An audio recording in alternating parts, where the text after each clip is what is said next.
Pan में 1/4 cup तेल को गरम कर लेंगे। तेल के गरम होते ही हमें इसमें डाल देना है 1 कप बारीक कटे हुए आलू। ये कच्चे आलू हैं, बस आपको इनको बारीक काटना है और इसको मीडियम फ्लेम पर 2 से 3 मिनट के लिए फ्राई कर लेंगे। इससे आलू हल्के से सॉफ्ट भी हो जाएंगे और फ्राई भी हो जाएंगे।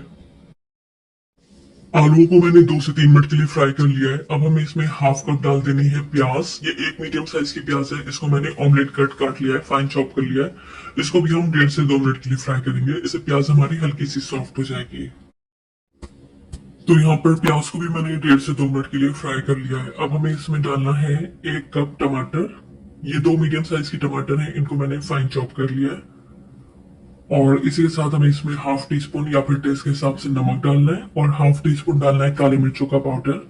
मैं यहाँ पर इसमें और मसाले कुछ भी नहीं ऐड कर रही हूँ, क्योंकि अफगानी ऑमलेट में और मसाले कुछ भी नहीं ऐड होते, सिंपली नमक और काली मिर्च डलता है। लेकिन अगर आप चाहते हैं तो आप इसमें लाल मिर्चों का पाउडर डाल सकते हैं, धनिया पाउडर भी डाल सकते हैं, ये आपकी मर्जी है।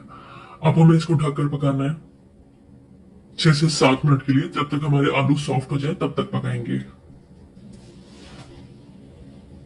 तो यहाँ पर 6 से 7 मिनट लो फ्लेम पर मैंने इसको पका लिया है और आलू हमारे सॉफ्ट हो गए, टमाटर भी सॉफ्ट हो गए। मैंने इसमें 1 टमाटर और ऐड करा था बाद में, मुझे कम लग रहा था। और अब हमें इसमें 4 से 5 अंडे डाल देना है। जितने आपको जरूरत हो उतने अंडे आप इसमें डाल लीजिए और इस पे थोड़ा सा नमक और काली मिर्च छिड़क देंगे, जिससे कि अंडे जो है वो फीके ना लगे।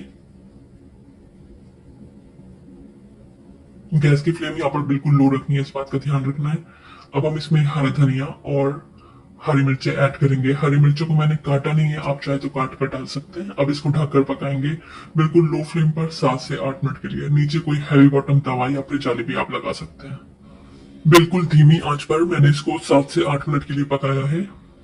और ये देखें अंडे यहाँ पर पक चुके हैं, जर्दी भी थोड़ी सी पक गई है, बहुत ज्यादा नहीं पकाई है मैंने जर्दी। आप यहाँ पर इसकी कुकिंग टाइमिंग अपने हिस्से की नीचे की जो परत है वो सिक्योर रहे, जले नहीं।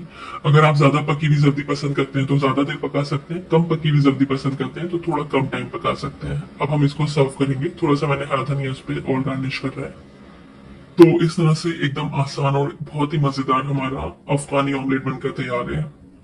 इसको सर्व करते टाइम इस तरह से इसको सर्व करेंगे कि जो इसकी निचली परत है यानी कि आलू और टमाटर की वो भी साथ में आए, इस तरह से। और इसको मैं यहाँ पर सर्व कर रही हूँ बन के साथ। आप चाहें तो स्लाइसेस के बीच में रखकर एज अ सैंडविच भी इसको खा सकते हैं, या फिर आप पराठे से, रोटी से, पाव से, जिससे भी आप प्रेफर करते हैं उसके साथ आप इसको सर्व कर सकते हैं। आई होप आपको ये रेसिपी अच्छी लगी होगी। अगर अच्छी लगी तो प्लीज लाइक, शेयर और सब्सक्राइब जरूर कीजिएगा। Thank you.